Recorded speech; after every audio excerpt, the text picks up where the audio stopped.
So yeah, we have these collective goals of inroads, and then it was really interesting to read everyone who's here today's individual and personal goals. Goals about centering experience, intersectional equity, navigating our lived experiences, about language representation. There was a lot about how to do research and advocacy, keeping in mind body and mind ethical and political aspects of storytelling. Um, so today's Spacious Solidarity dialogue has two very special and uh, lovely speakers who you've all probably maybe interacted with on the listserv or may have seen them online or listened to the amazing platforms and organizations that they are a part of.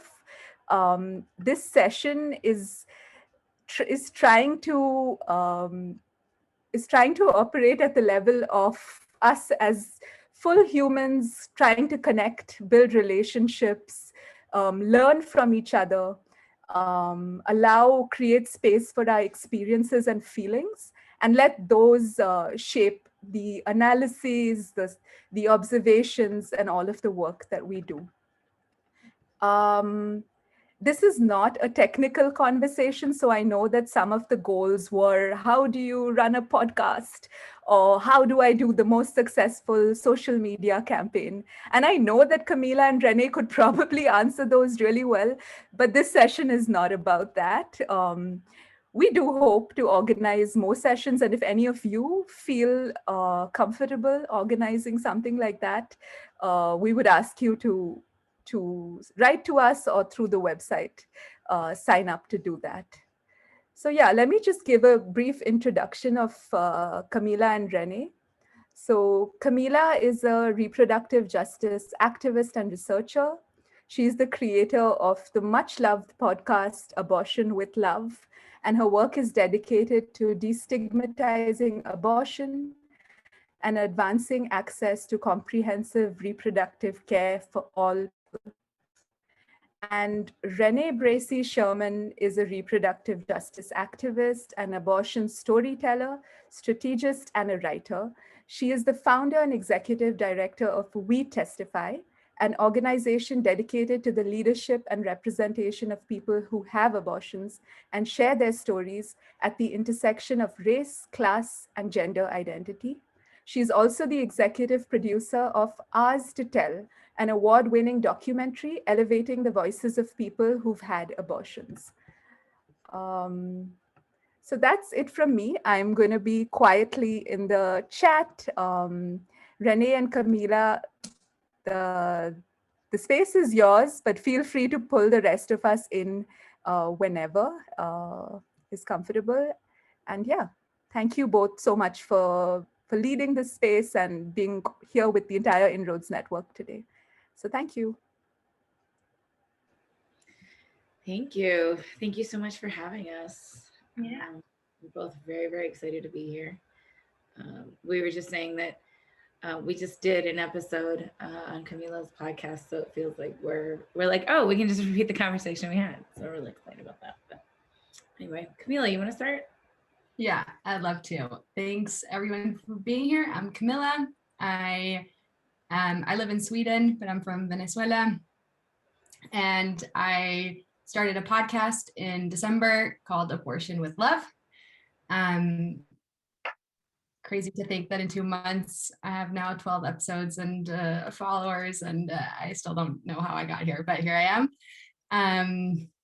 Yeah, I made the podcast because I felt like maybe many of us started listening to podcasts on a more regular basis during quarantine, and I felt like there just wasn't a lot of podcasts about reproductive issues in general, and especially around abortion. There was just a handful, and they were all centered on the United States. And so I felt like maybe this was something that was needed, a space where we could have conversations on a more global level, but also that we're kind of amplifying and complicating the conversations around abortion, that it wasn't just about what it means to be pro-choice and what that debates around abortion are, but rather like, what are people actually doing? What kind of research is out there? Also, as an academic, I felt that there was a big gap between research and what people were doing on the ground. And of course, there's a lot of researchers who do that very gracefully of combining the two, but I felt like I wanted also space where we could engage with that research and make it more accessible to people. Yeah, that's the podcast. Renee, go for it. Yeah, well, thank you for having me. And I too kind of started my work same way Camila did, like of just saying that there isn't the thing I'm looking for out there. It doesn't really exist. And so figured why not create it? So I had an abortion when I was 19. And even though I grew up in a family that was pro-choice, like we didn't really talk about it at an individual level in our family. And I was nervous that my family might like reject me or be upset with me for having an abortion. And so I felt like, maybe I don't know, what do I do? Like, I want to talk about this, but like, I don't know. I'm afraid of being rejected. So I didn't talk about it for a long time. And I didn't necessarily see people who looked like me or had experiences like mine talking about abortion. I think in the United States and globally, the people who get to talk about abortion and abortion access tend to be white folks, white Americans, talking about it often from like a population control or talking about it in this way that it's like, oh, we're bestowing these rights on these like poor Black and brown people. They don't have access. They don't have access to all of these things. And it's in this very like, we're talking about and talking almost down to folks, and not necessarily a place of empowerment and creating space where the people who are most impacted can talk about it themselves. And as a biracial Black woman who had an abortion, I didn't see anyone who was saying I had an abortion, and like, especially a person of color talking about that. So I felt like I wanted to change the conversation. And I finally met other people who'd had abortions, and a lot of them felt the same way. There wasn't necessarily a space being created for our leadership and for us to do this work in a different way, and in a way that we could actually reduce more stigma, because a lot of the messages that come out of the United States rhetoric, but also like kind of the colonialist rhetoric, white supremacist rhetoric, like it's like stigmatizing even from the pro-choice community. And it was just unhelpful. So I was like, what would it take to create some sort of apparatus, some sort of organization to support people who've had abortions, to share our own stories and to be able to talk about it in unapologetic terms, talking about the fact that, we have more than one abortions, we self-manage our abortions, we have later abortions, all of these things, and talking about what it's like to deal with anything else that's around your abortion, such as, here in the US, being undocumented or formerly incarcerated, not necessarily having the information that you need, going to a crisis pregnancy center, dealing with all of the financial, logistical, and legal barriers. And, that we can have a more complex conversation and talk about how race and class impact our experiences. So that's what I founded, and we've been around for 5 years now. This is our 5th year. Like Inroads, we also became our own organization in 2020. And that's been a really amazing experience. And I didn't originally think that I could start my own organization. In fact, when I started We Testify, I chose not to do it as its own organization because I didn't think that I could do it. And then I remembered that like white women run huge organizations into the ground all the time. So what's the difference? And I wanted to be able to have, more control over what the message is and change the conversation. And so I was like, yeah, I'm just going to do it because I deserve the opportunity to be a leader and create yet another organization that is actually founded and led by people who have abortions, particularly in story sharing, because a lot of the programs and organizations that were started about abortion story sharing were not run by people who've had abortions. And I think that that's really fascinating. A lot of people don't know that. Even some of the ones that I love were not. And I think even the hashtag "I had an abortion" was not started by somebody who had an abortion. What? She's my best friend. Like she's great, but also she hasn't had an abortion. And I think that there's simple ways in which we are written out of the movement that's about us and encouraging us to share our stories. And it feels very important to me that we can reclaim our space again. So anyway, yeah, that's the long story long of how we testify against our. Oh, I should also say, well, maybe I'll explain real quick, like, what is We Testify for folks who don't necessarily know. So it's an organization. We work with people who've had abortions in the United States to share their stories, to talk about how race, class, gender identity impacts experience. 90% of the folks within We Testify and share their stories with us are people of color. The majority of people who have abortions in the United States are people of color, yet that is not what we see when we talk about photos of people who have abortions or photos of the pro-choice movement, or even who talks about abortion access. And quite a few of our storytellers are queer, trans, and gender nonconforming. A number are immigrants or undocumented. They've, I think all but one, maybe two, have experienced some sort of financial, logistical, or legal barrier to their abortions. And so we talk about all of those complexities and what it looks like and how racism in the United States and globally impact folks' experiences. And we support the storytellers, offering them prep when they are getting ready to share their stories. When they talk to reporters, we connect them with reporters, vet the reporters. They participate in campaigns and all sorts of fun stuff. We pay them for every single thing that they do, whether if you see campaigns, like you'll see our Valentine's Day campaign that was on our website, and it was like, what is abortion, or what is abortion love? Abortion love is, and they shared what they thought abortion love is. We paid them for that. We pay them for the interviews they do because we believe that sharing your story is labor. It's economic and emotional labor, and it should be compensated. Yeah, and we do a retreat every year when there isn't a pandemic to bring folks closer together so they can talk about all of those things. So yeah. I guess, Camila, the question I have for you. I'm not used to being asked the questions, Renee. I know, you always ask the questions.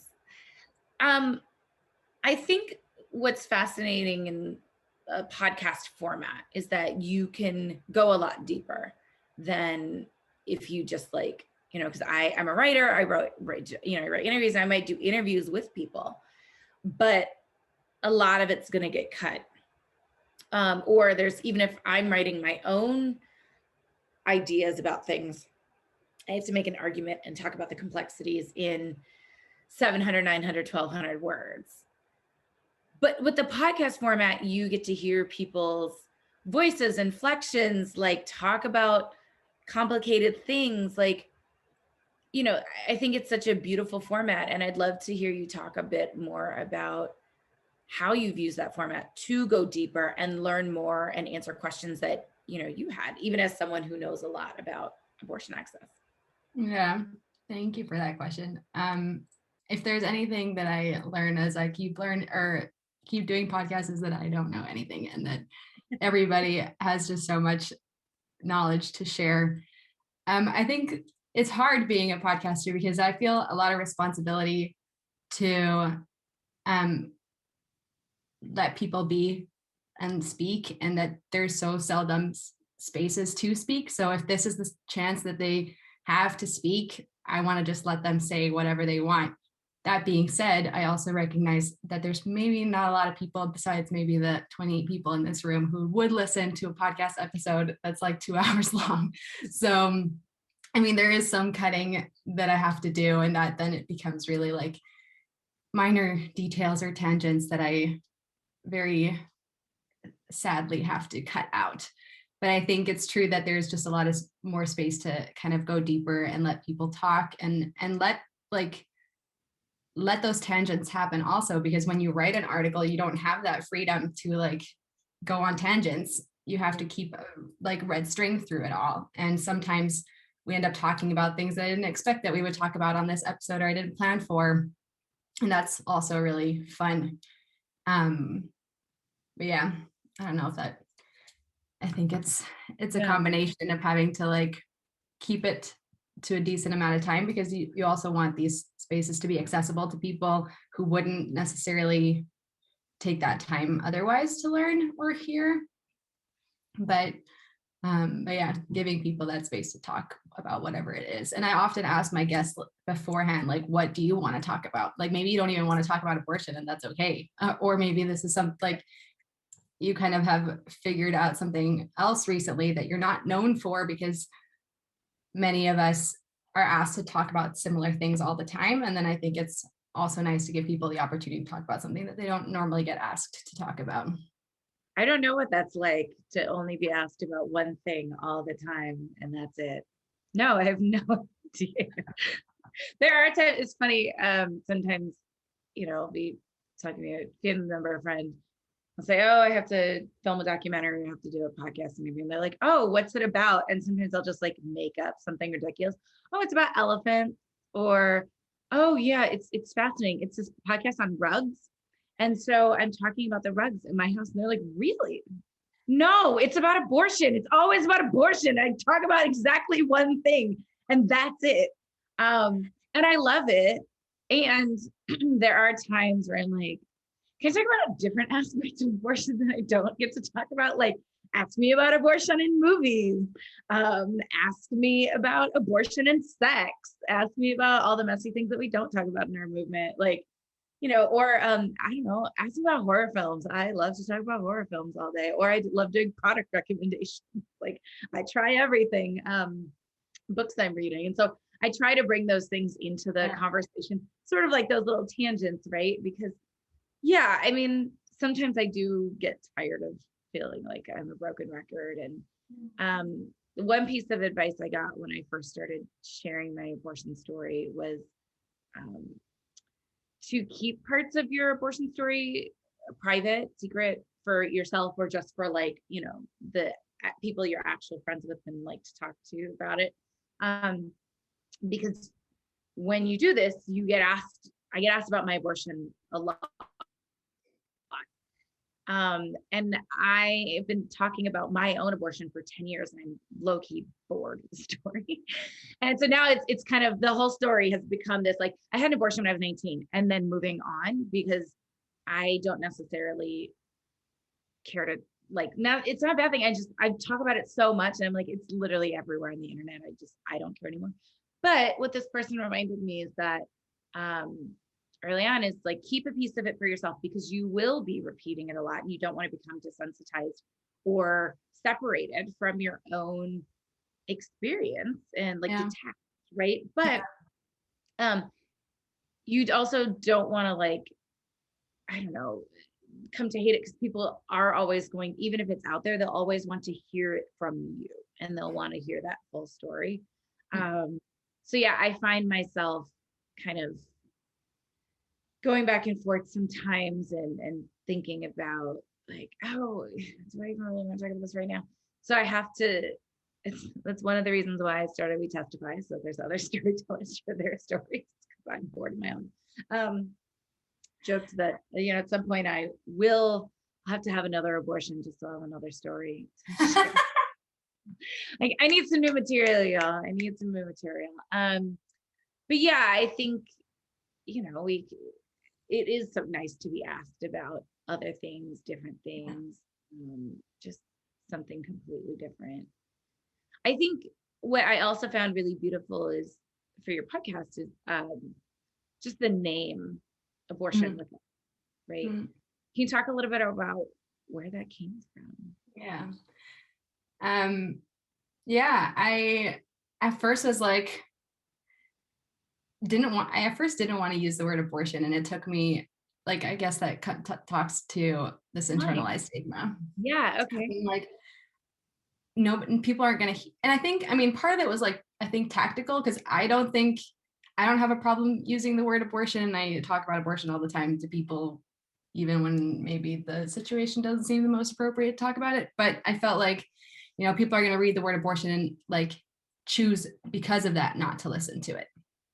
And that's why I at first didn't want to. And then I thought like, then I'm contributing more to like just this loaded word. And if it can get thrown around more often, and if people don't feel like, if people can be like, oh yeah, last night I listened, or like on my way to work, I listened to an episode of Abortion with Love. People are forced to say that word. Like they need to get comfortable with that word feeling in their mouth. And that's then like the first part of the name. And the second part was really that for me, this podcast was supposed to also just be a space where conversations can be had safely and with love, because there is a lot of policing in like the pro-choice community, and there's a lot of like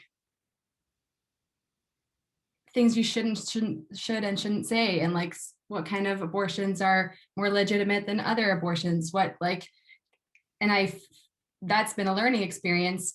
At first I was like, oh God, I said pro-life, I shouldn't say I should say anti-abortion instead. And then I felt like, okay, but people also understand that word, and I'm also a human being who's been taught these things, and it's a process of unlearning those things, and that the space should be accessible to be a space to unlearn those things also. And so for me, it was also that intention to make it a space for people talking about abortion and working with abortion, people who've had abortions, to just be like, this is a space where I can say how I feel and what I want to say without being worried about how that's going to be received.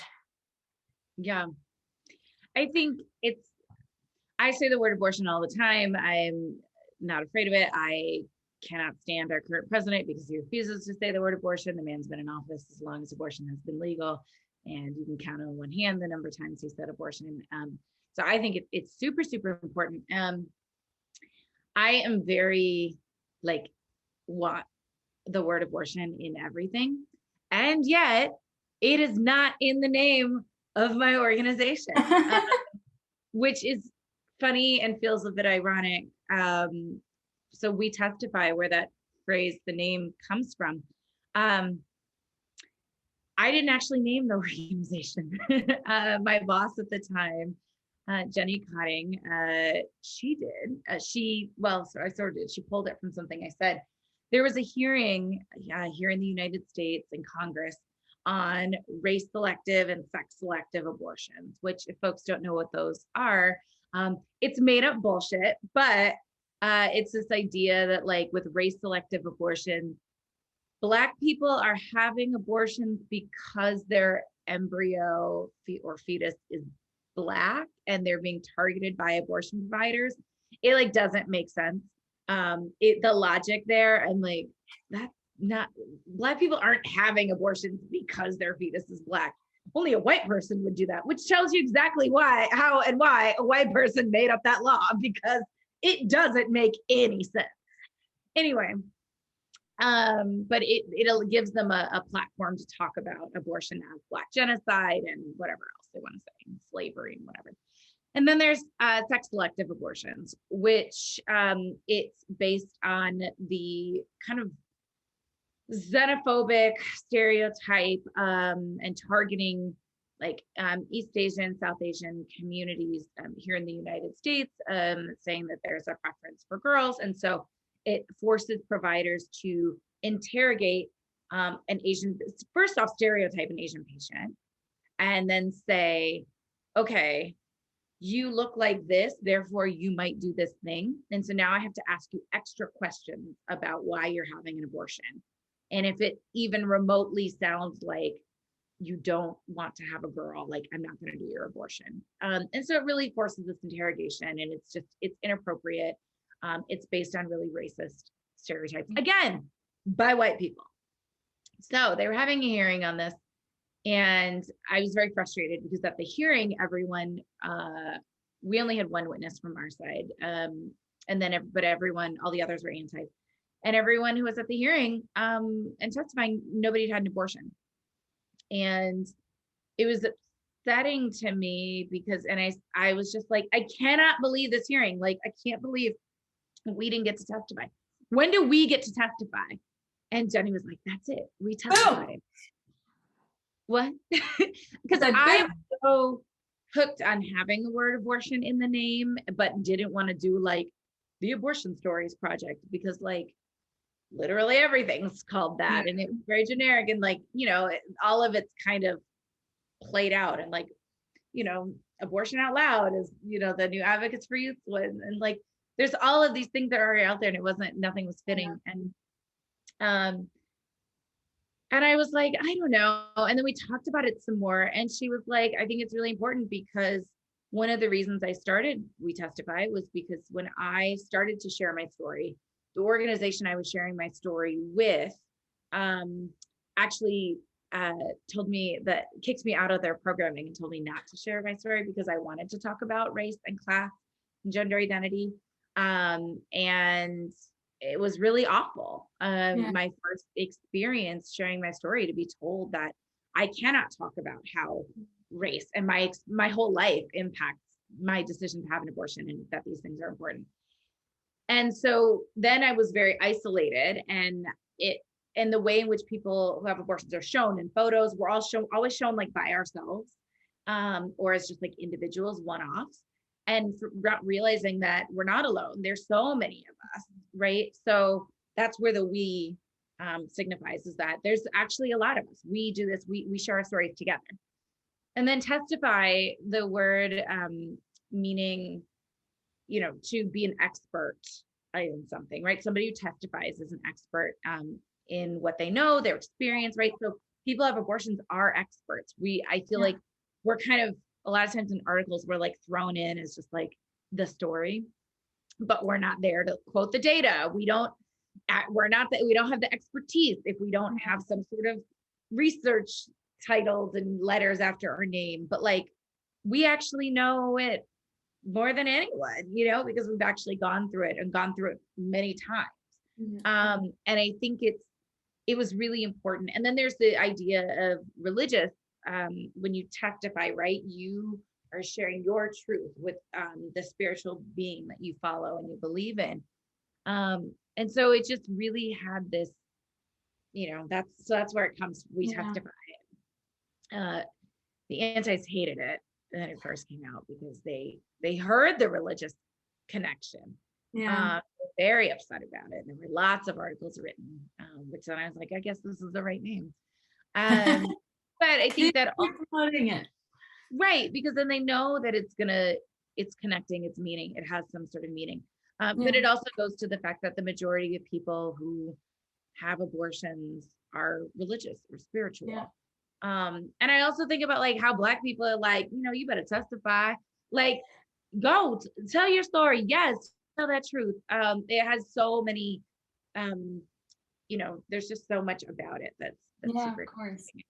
Did it ever like take you some time to get used to, maybe more at the start of like telling total strangers that you work in abortion? Yes and no. I mean, if you know me in real life, I mostly don't give a shit about what anyone else thinks. I may not be your cup of tea, but I'm somebody's shot of whiskey. So I don't actually care about their reactions. I very much recognize that, like, I'm going to see this person the one time we're interacting and probably never see them again. Also, it is a great way. I don't always like talking to people in public. I travel when there's not a pandemic. I travel a lot. And, you know, people try and strike up conversations with you because I am a light-skinned biracial Black woman.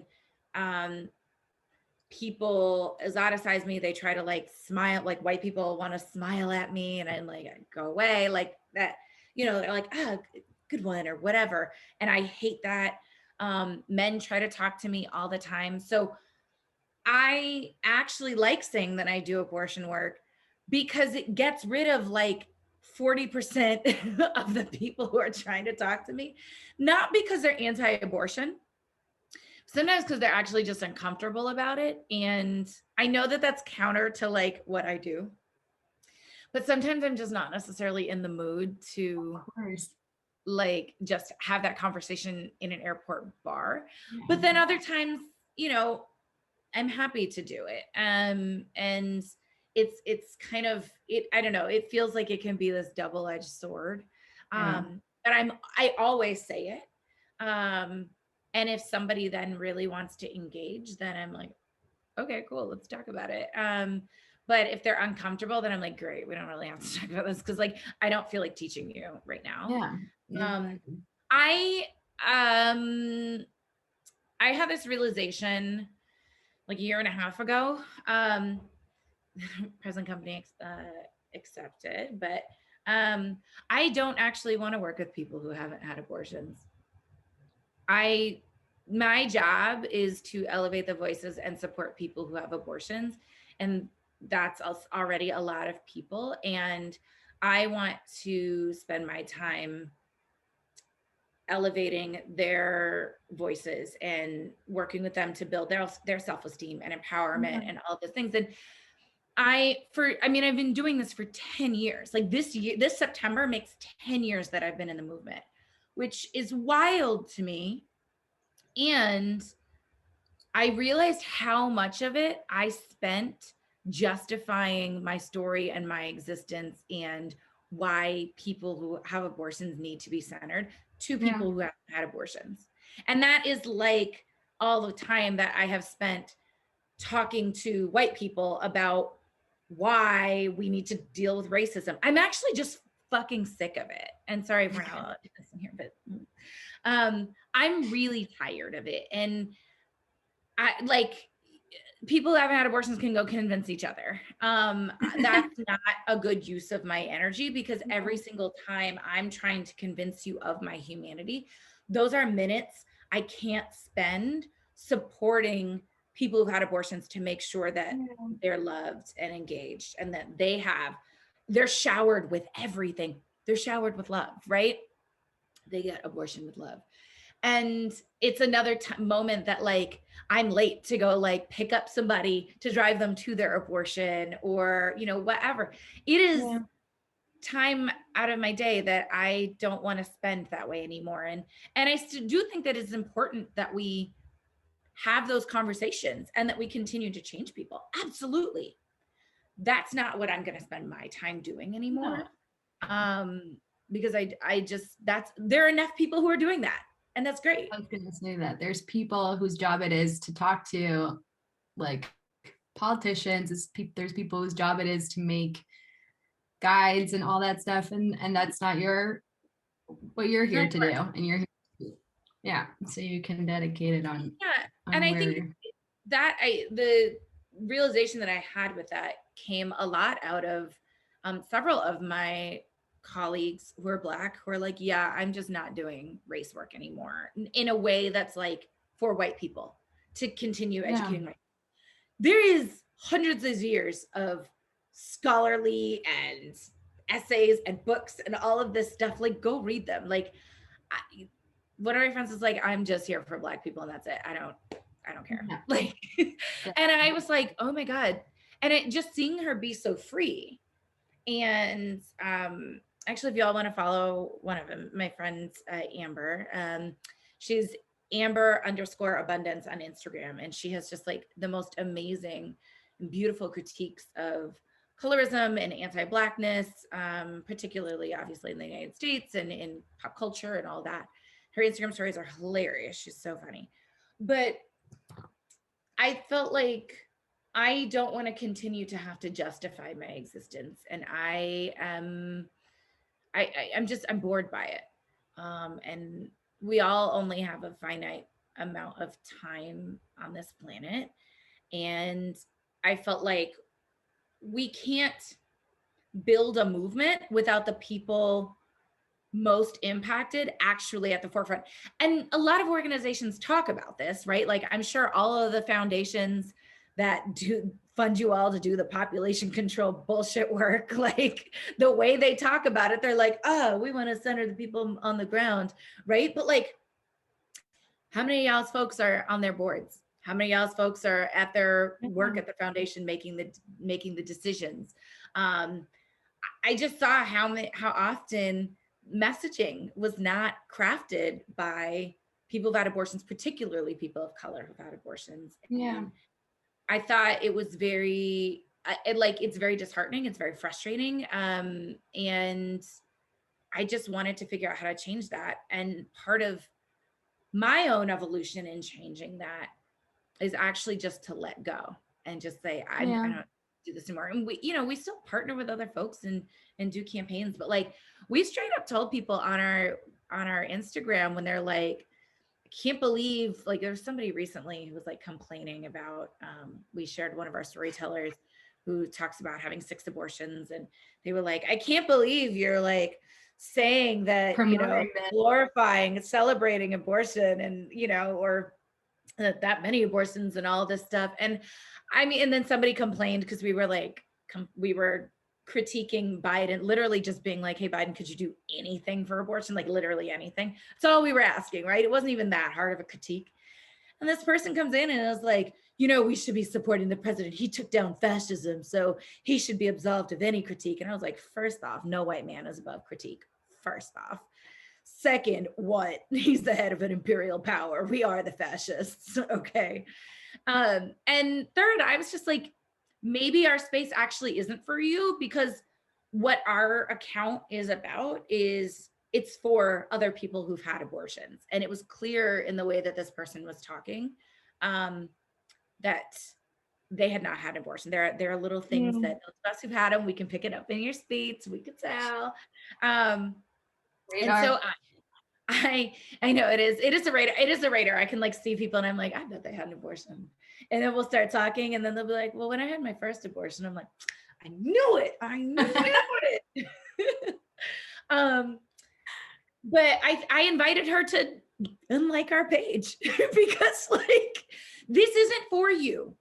And I think it's really important that people recognize not everything is for you. White folks, not everything is for you. You don't need to like do every meme. Sometimes it can just stay for the Latinx folks, or it can stay for the Black folks or whatever, right? People who aren't immigrants, not everything's for you. You can learn and absorb, but like let people have, whatever they wanted, the conversation they want to have, they want to talk, jokes and things like that. Folks who are not disabled, like not all content is for you. And like the way in which we talk about disability, like think about those things. And in that same way, We Testify is designed for other people who've had abortions.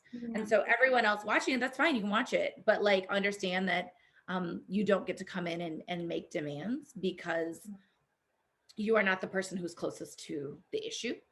And so that's how we're changing. Yeah. And we want to be that unapologetic space.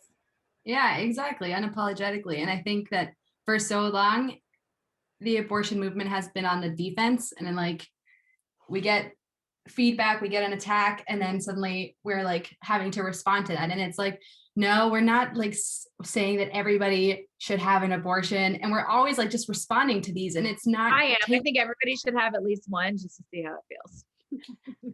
Just to have that bucket list checked off. Yeah. But I think that also for me, part of this podcast process or learning about talking about abortion is like, we can talk about it, have fun with it, and just feel pleasure. And I feel like, okay, I'm a little bit now, I've been reading a lot of Adrienne Maree Brown. She has this book called Pleasure Activism that is amazing. And she also has a wonderful voice. So listen to her talk and read out loud. But she often talks like we weren't born learning all of these, born believing all of these things about abortion. We were taught them. And so it's a process of like unlearning them. And like, having boundaries of who are you letting into that space. You're not here, you don't have to be here to educate everyone and to speak on their terms and speak on their level, and that we can just, like, rather than thinking in a scarcity mindset where we're like just trying to, I don't know, stoop down to the level of like needing to convince people. We have a space here where everyone's like on the same page, or at least wanting to be on the same page of supporting abortion, celebrating people who've had abortions and who are resilient and who have these diverse experiences. Let's talk about those diverse experiences, and let's not constantly be focusing on the like scarcity part of it, but rather on the abundance part of it, where we are all like, there is so much conversation, there is so much work, there is people who've had abortions and who we can like gear towards, rather than gearing towards those who are pointing their fingers at us and who are insulting us, and rather than like stooping down to their level. I also think that like when you spend the time, like we're celebrating ourselves and like actually showing ourselves in a different light, in our best light, because like the media that's out there about people have abortions, it's shifting, and that's great. But like, if I have to see one more headless prego belly white girl sitting sad, sitting in the corner looking at a positive pregnancy test, like those emotions are real, and it's not the only emotion, and that is the only one that's shown. And I think it's important that we can actually show the full range, from complicated and regret feelings to unapologetic and celebratory, and that all of those things, those aren't like, I think it's a spectrum, but actually in a way it's like a circle in that, or sphere, right? Because those all exist in the same spot. It's not one versus the other, and it's not in a binary. No, exactly. And you can be both at the same time. Yeah, they can all happen at the same time. And I think, and that feelings and emotions can shift over time, and that we can create space for people to experience that and do that. And I also think part of the reason that we keep sort of doing it in this way is that the amount of pushback that we get, why are you celebrating your abortions? Like, you shouldn't be that proud of it. You shouldn't be open about it. It is this idea that at the end of the day, like pro-choice people are saying, like, you did something shameful and you shouldn't talk about it. You shouldn't be upset about it. Like, I wrote in August, I wrote a piece about the 15th anniversary of my abortion and what it meant. And I wrote in the piece that like, I take myself out, like, you know, for a nice lunch and maybe get myself a little gift. And it's a reflection moment of where I've come in 15 years, right? Every year it was like, I do a little something for me to honor that moment, that 15 years ago, I did something for me for this future. And it's almost like this annual thing where I take stock of where I am, and like, and the sacrifice of a potential life that I sacrificed so that I could have the future and the life that I wanted. And what am I doing with that? Right. And I think it's important to take that stock and think about it and talk about it. And when early on, I was working at an LGBT youth organization, and, you know, we were working with a lot of young people who were experiencing bullying and were suicidal and all this stuff. And I was like, yeah, what I'm doing is working with young people to try to save lives. And I think that's important. And, I am very proud of where my life is. Like, my house is fucking gorgeous. I'm happy. I don't have a man in my life who's annoying me.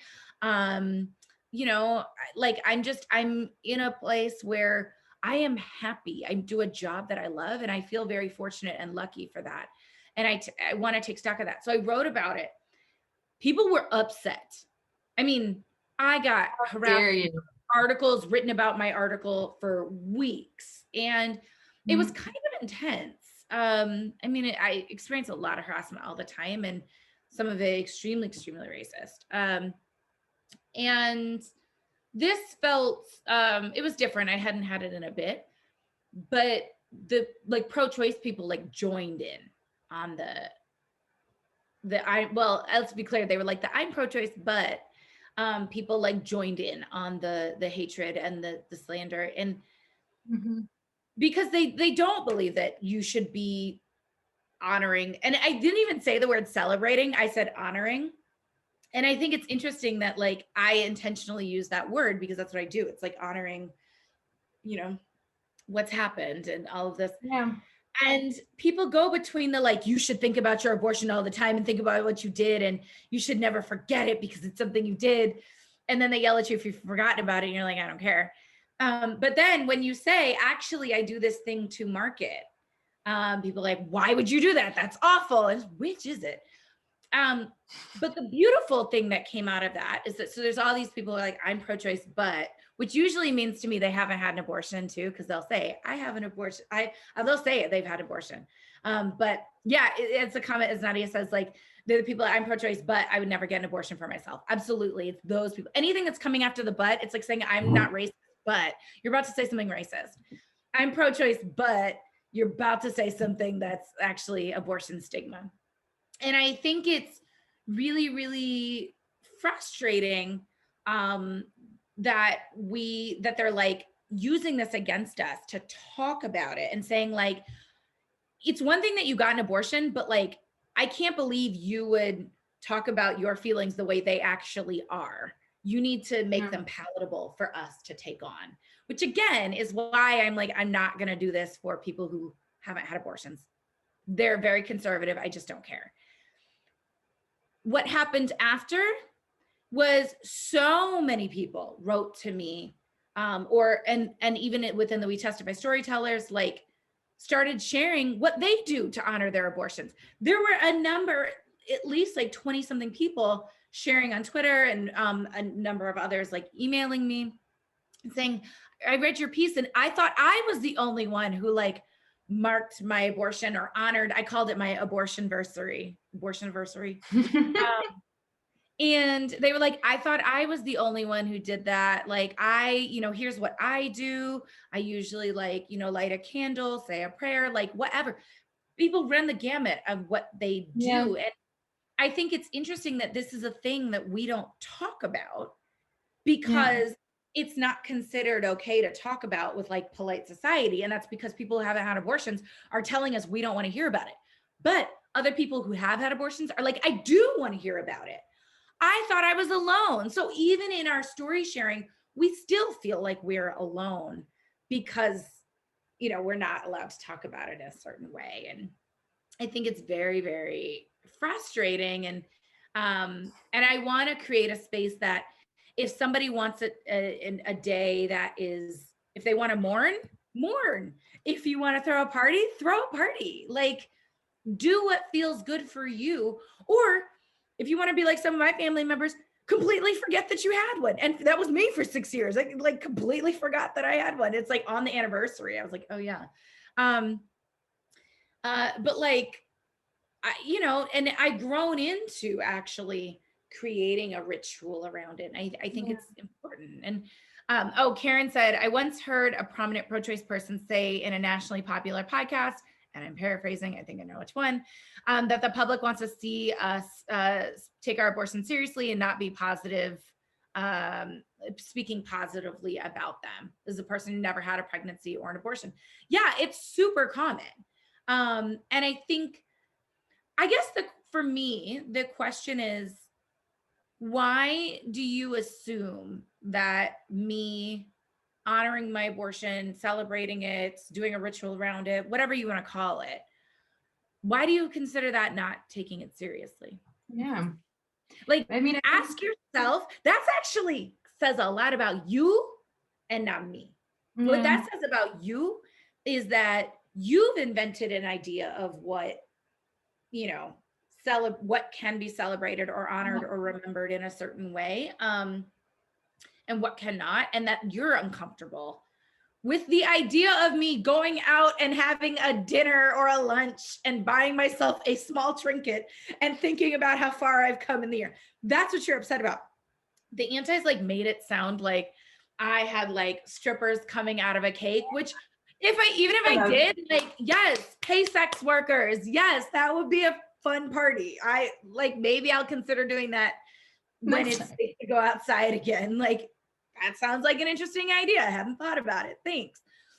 But like, when you're saying you're not taking it seriously, that actually says something about what you are putting on me rather than what my own experiences are. And I think for those of you who are listening,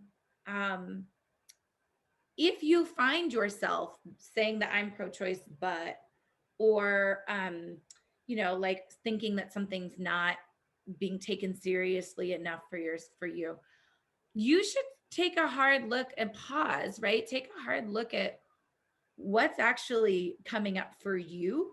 That's your own internalized, unresolved bullshit and anxieties around sex and, people experiencing joy.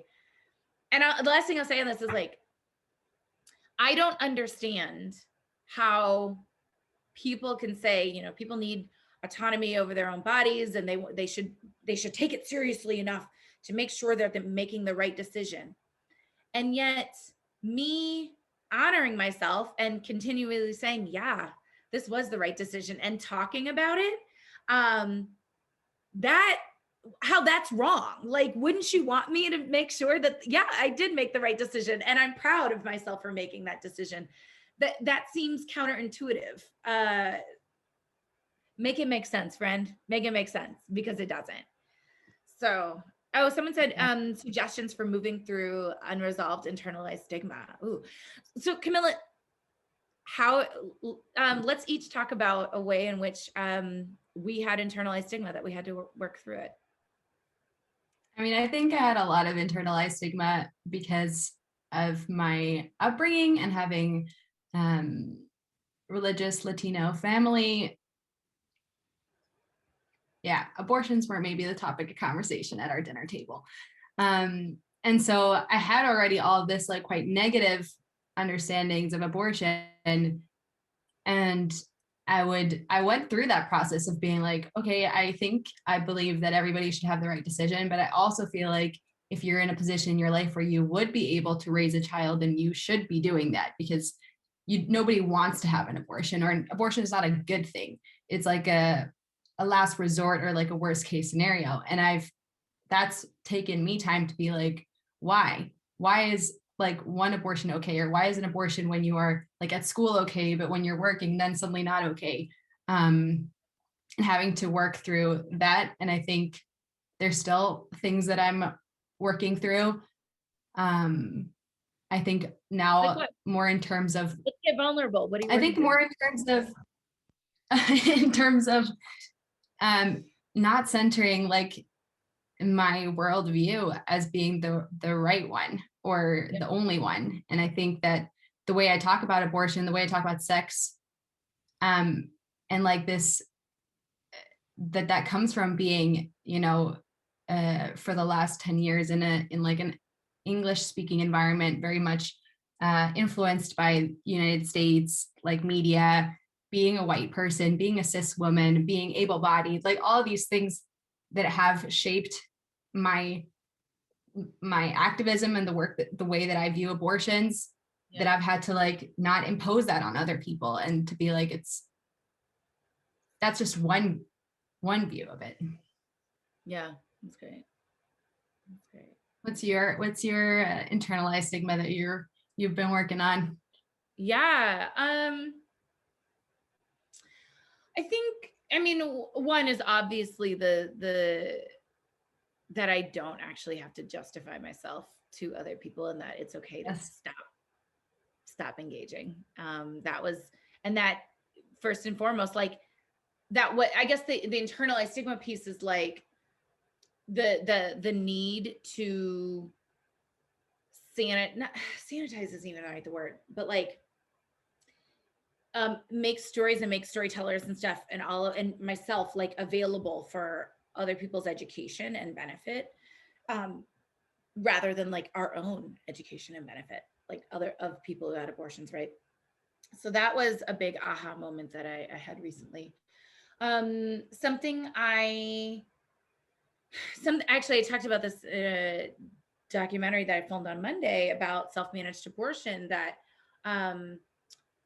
I over the years of doing this work had to really shift my thinking about self-managed abortion when it's not with pills.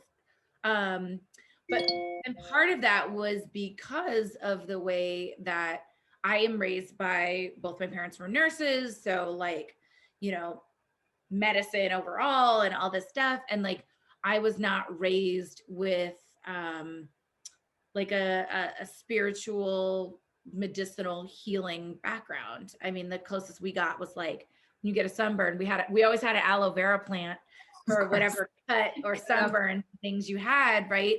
But we didn't necessarily like, my dad's white and my mom's black, and like black people have had their, you know, medicinal views around medicinal care and whatever, like taken from them, stolen from them, told that they ain't shit, like just total like erasure, right? So we were not, yes, colonized, right? Like I was not raised in a way, it was like, okay. And then both my parents, you know, work in the medical industrial complex. So like pills can solve everything and whatever, like taking medicine and that kind of thing. And so I had to shift my understanding of where actually I think the you know, I'm pro-choice but kind of came in for me, was that like, I'm pro-choice but I guess, I don't know that I ever said this, but it should be done with pills and not like herbs or something, because that's like an ancient method and it's not as effective, right? But like, what is effectiveness? Because even if a pill, I don't know, has a higher percentage of working, if that's not necessarily the way that the person wants to do it, and it's not something that feels good for their body, that's not effective, right? Yeah. Because like, we're only measuring effectiveness in one way, in that we're talking about abortion completeness, which is important, right? Like, I don't want you like, I don't know, eating salt and thinking that that's going to cause the abortion, because it won't. But like, so I want you to, you know, get the outcome that you need, but also the method matters. And that there are ways in which industrialization and imperialism and white supremacy and all of those things pushes like a medical answer, like a pill, over you know, other teas and various things that people want to go through. So that took me a bit to unlearn all of that, and to become the more outspoken advocate on it that I am. I don't think at first it was kind of like, well, I just don't say nothing. I you know, I'm not gonna yuck anybody's yum. So let me just, I wouldn't do it that way. And I kind of say it like that. And then realizing that that's actually not helpful, and that's not autonomy.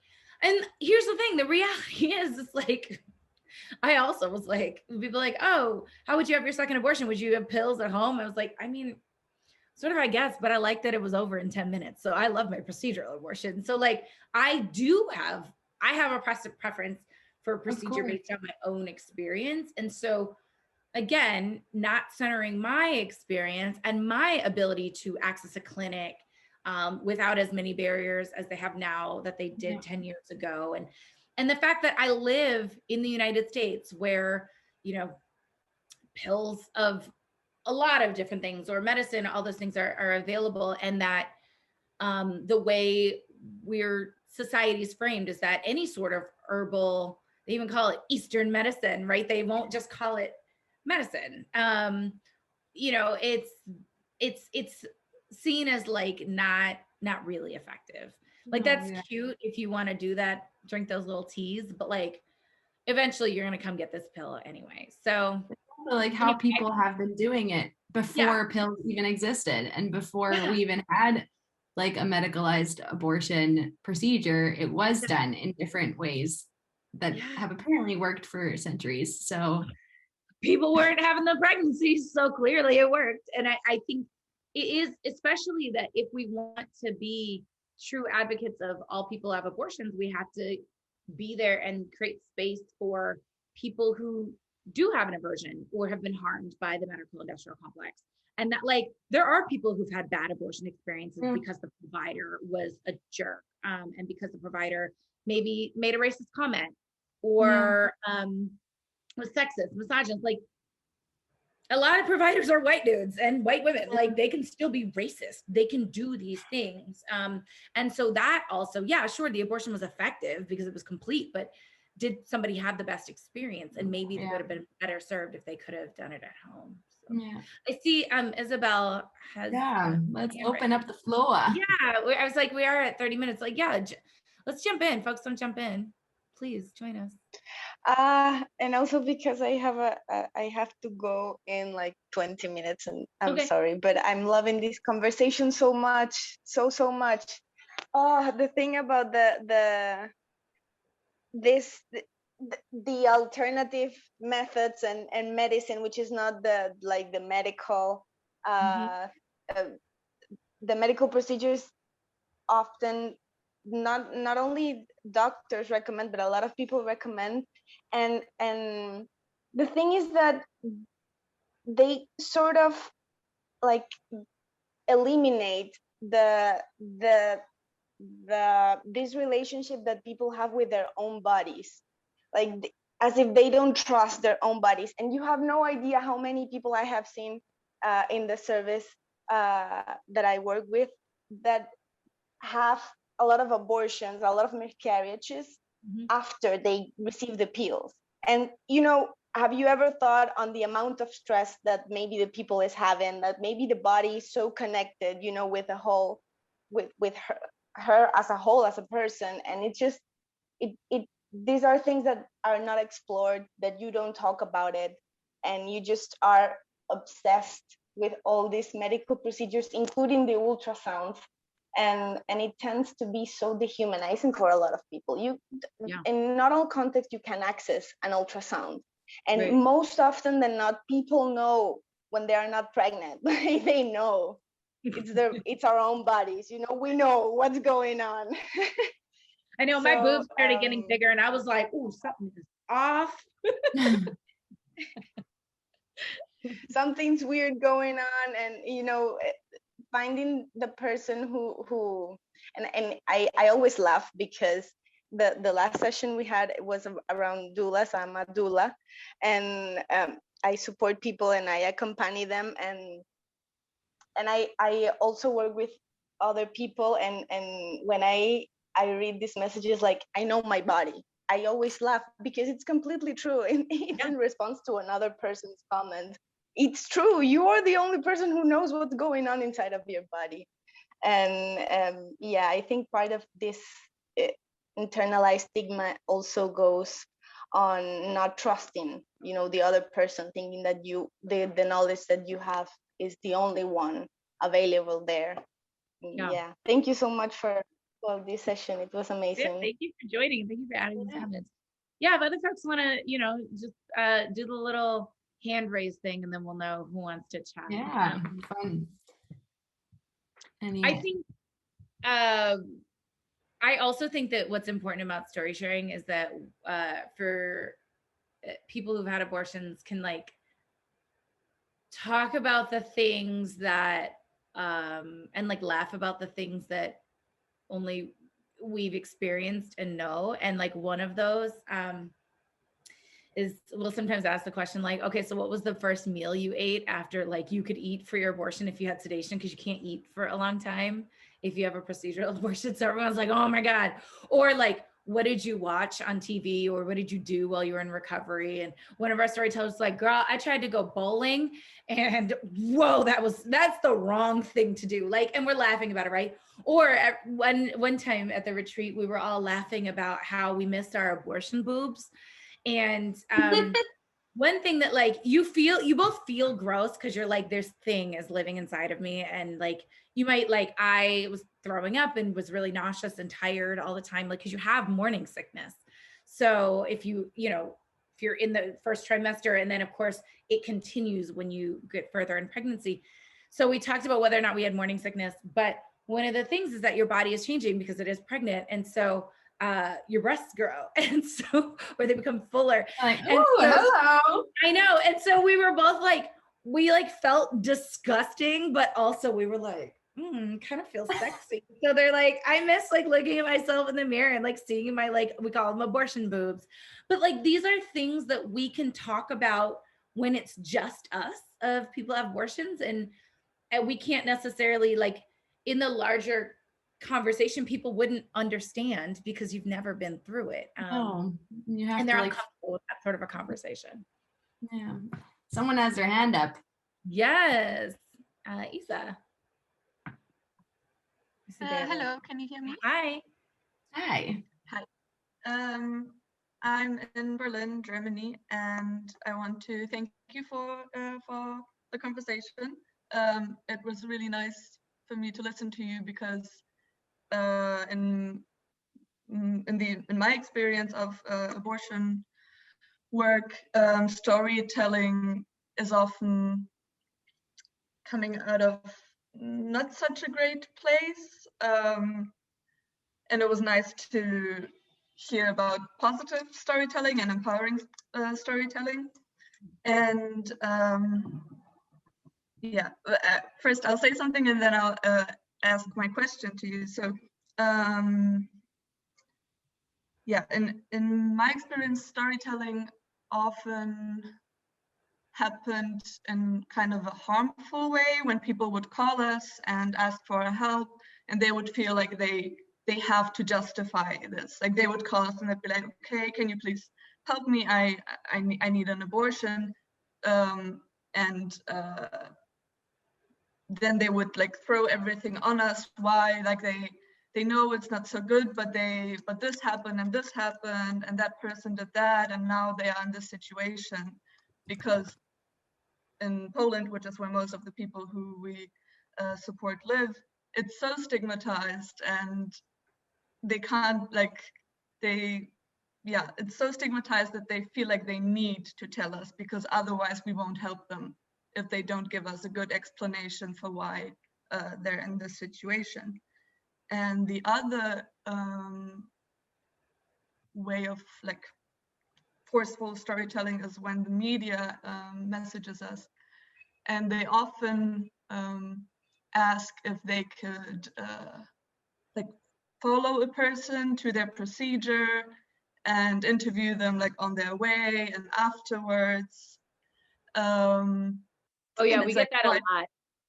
I hate that. It's so exploitative.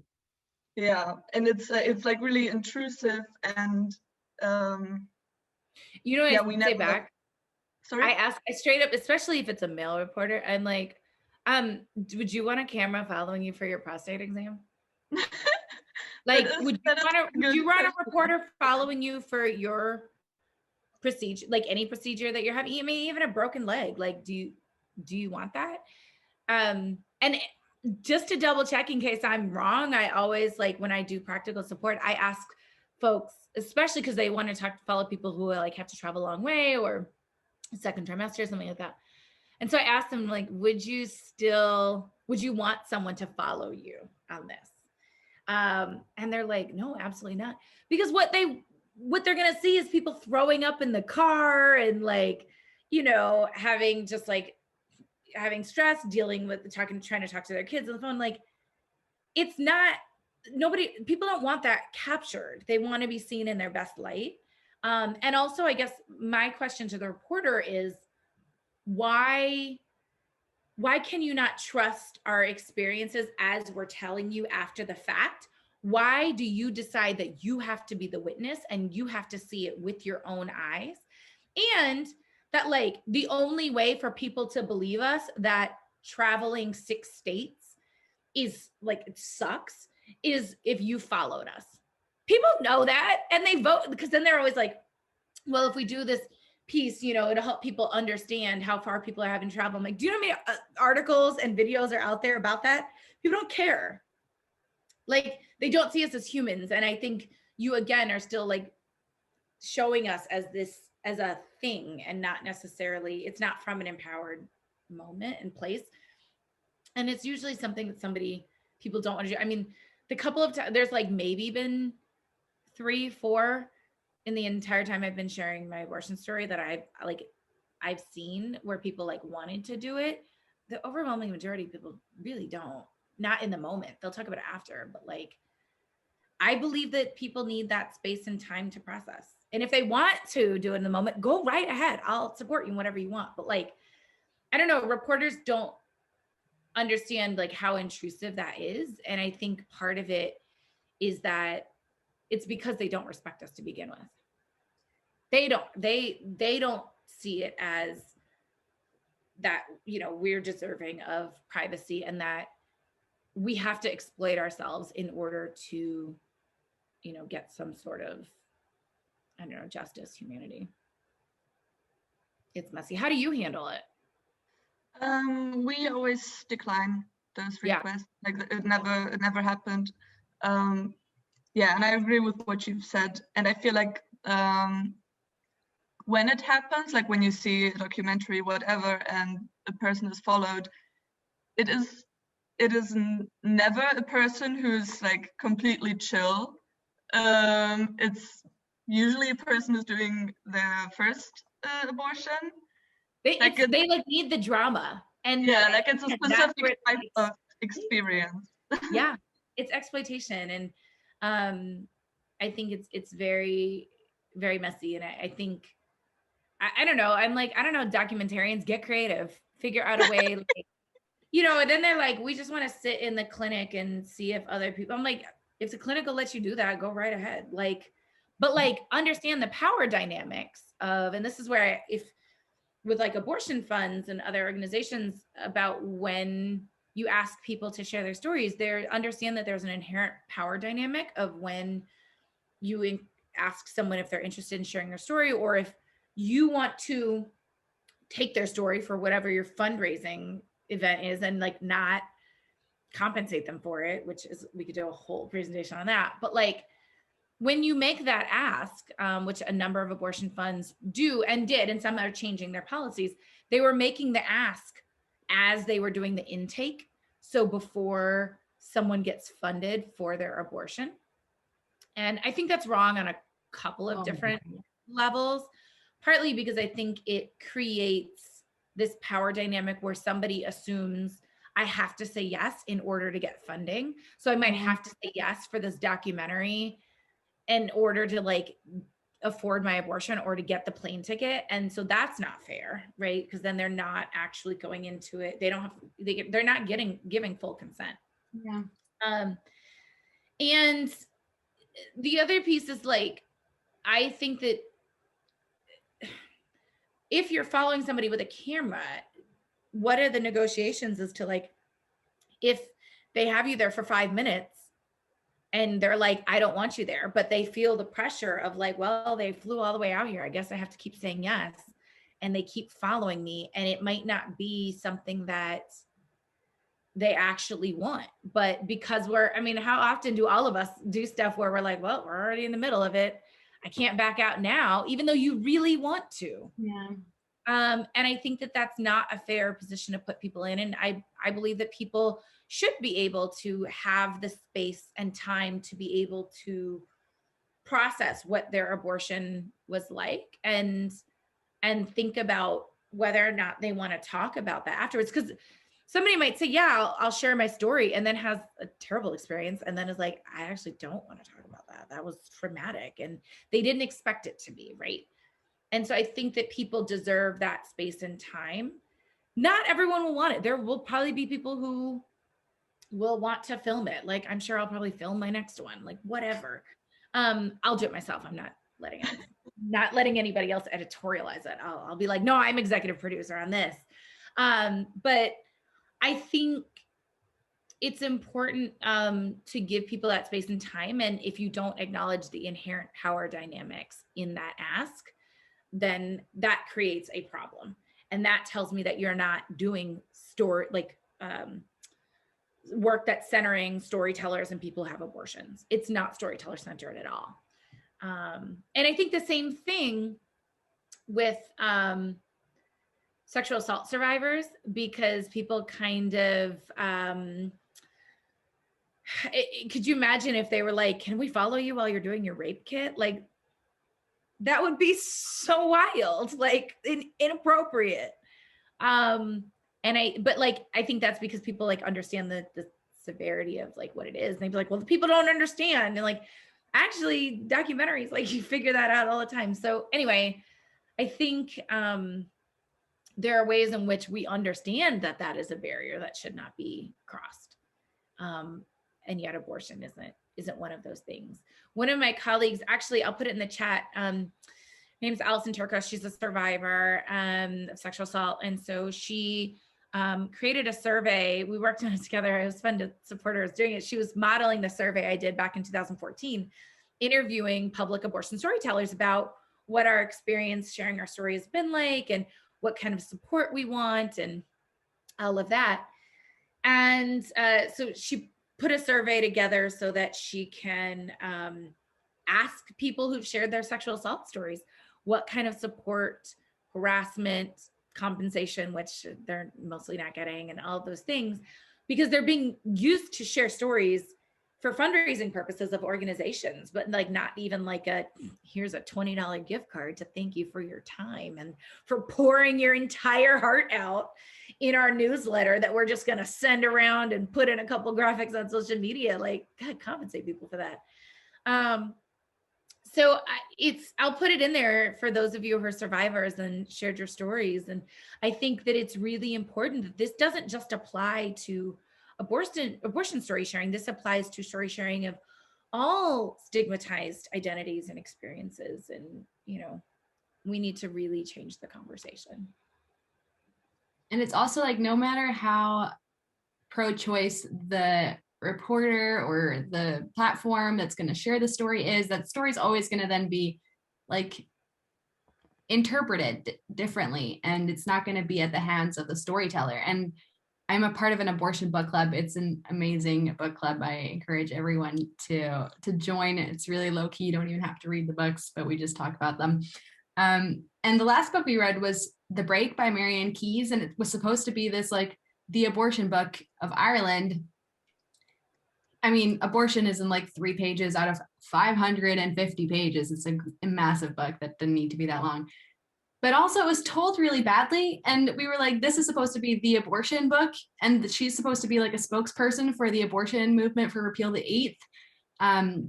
And she didn't even do a good job. Like, that's what happens when somebody else is telling the abortion story. And it doesn't matter how pro-choice they are. If that story isn't theirs to tell, they're going to tell it wrong. Yeah. It's getting filtered. Yeah, exactly. The book club is called, I think, just Abortion Book Club, and they're on Twitter, and I will tag it on here so you guys can all find it. Yeah. Any other questions? I know we only have like 8 minutes left. Yeah. Love to hear from more folks. Thank you, Issa. I'm putting the survivor storytelling survey in the chat as well for folks who want to fill it out, share it with people. It's essentially, I mean, it's geared towards the United States, but folks around the world have been filling it out. And she's trying to get to 500 responses. I just saw she's at 390, so share it widely. And I think it's, we really need to change the culture in which people who are sharing stigmatized stories are supported and or received and all of that. Yeah. Any other folks who want to jump in here? Yeah. Oh, Karina, join us. Yeah.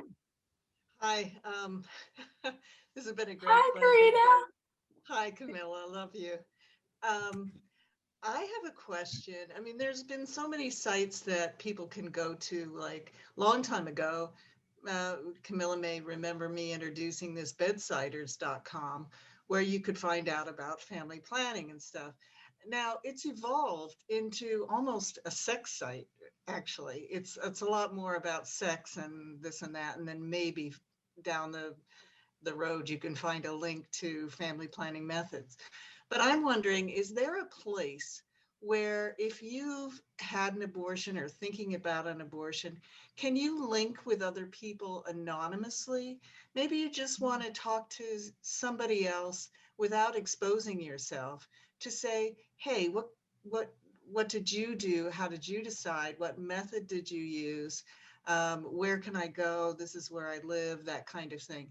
And I'm talking about all over the world. I mean, we've been kind of focused on America, but this is a big issue all over the world. And believe me, throughout my career and my life, I've assisted a lot of people in finding a safe way to have an abortion. So I just think it'd be great to have a site where you can be anonymous and talk about what you need. Is there anything like that? Yeah, that's great. As Karen mentioned, yeah, there's a lot of different conversations on Reddit, but because people are kind of posting whatever they want, they're not always the safest or most supported. Again, I'm an activist in the US, so all of my references are US focused, so apologies for that. But I will say inroads, actually, I should say one of the things that internalized or I'm constantly growing on is the American socialization and my looking at like global perspectives. So thank you for Inroads for making that possible for me. We have like all options, which is, and there's a couple of different like talk lines, text lines that do that.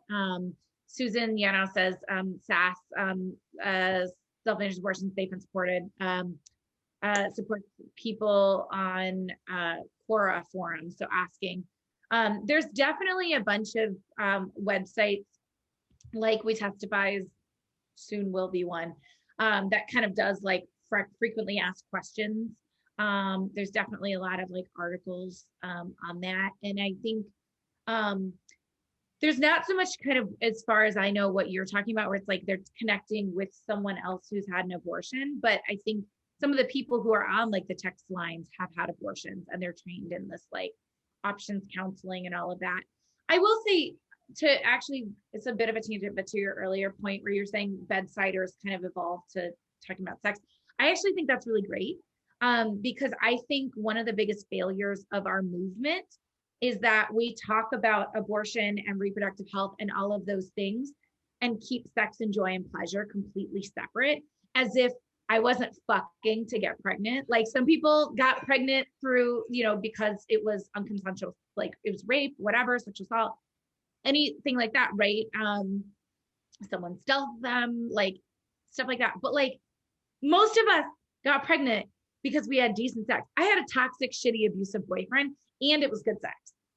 Both of those things can be at the same time. And I think it's really challenging when we talk about them separate, because that's not how other people talk about their lives, and we want to talk about sex. On a show, you've seen the show Dear White People. It's on Netflix. There's an episode where Coco has an abortion and her roommate is like, girl, how did this happen? And she's like, oh my God, it was the most amazing sex. And it's like talking about it, right? That never happens on TV. It's talked about as like a separate thing. And also that the sex that we had to have been shameful, and it was the bad sex because you got pregnant from it. You had an unintended pregnancy. And I think it's really important that we talk about love, sex, and joy, and that like after abortion, fun fact, big lie, when they tell us that we need pelvic rest after our abortion, that's actually not based in evidence. It's just based in stigma. I learned this recently. I thought they were like, oh, you should not have sex for 2 weeks or 6 weeks or whatever number they make up at the clinics. And it turns out there's no evidence for that. None of us waited. And so it's actually a lie. So there's like stigma and anti-sex ideas built into the way that we talk about abortion because people are afraid of us getting pregnant again. And so something I want to do, actually, Camila, you'll love this. So for folks who don't know, I love Sweden. Love it, love it, love it. A big obsessed fan. Camila and I hang out when I go to Gothenburg because one of my best friends lives there. And there's a Swedish sex toy company called Lilo. And I've messaged them to ask them if they'll send me some vibrators, because something I want to write an article about is the ways in which after having an abortion, people are afraid of having sex again. Some people, because they're afraid of getting pregnant, or they don't want their partner to touch them, or whatever it is, or you broke up and now you're solo. So what would it look like to have some sort of like vibrators and talking about sex and abortion? So that was a little tangent, but I just want to say, I think it's really important because those things are talked about so separately. But yes, to your main question, I don't think there is. One, Jenny Kuttner, this reporter for Salon, she wrote an article before she had her abortion, and it was titled something like, "I'm having an abortion on Saturday," because she felt like all the stories and articles that were out there were after you have the abortion, not before. And so I had previously written a couple of pieces about like what to expect.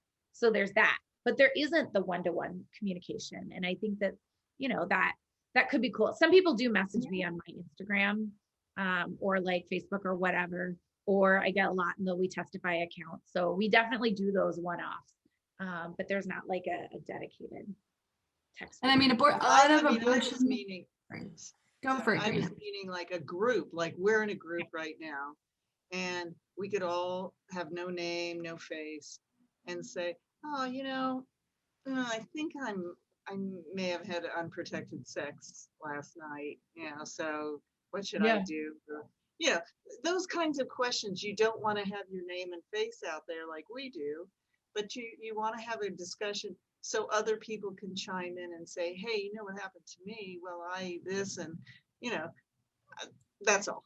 I'll turn my No, I think that's awesome. It's awesome. I do know that there's some abortion doulas who do certain kinds of like support groups. I know that they definitely exist for after abortion has happened, but that I agree there needs to be more spaces for people who are considering abortion to be able to talk about it together. And yeah, for sure. Yeah, love it. Love the idea. All right, I know we're at 10:30, so I think Aditi is taking over.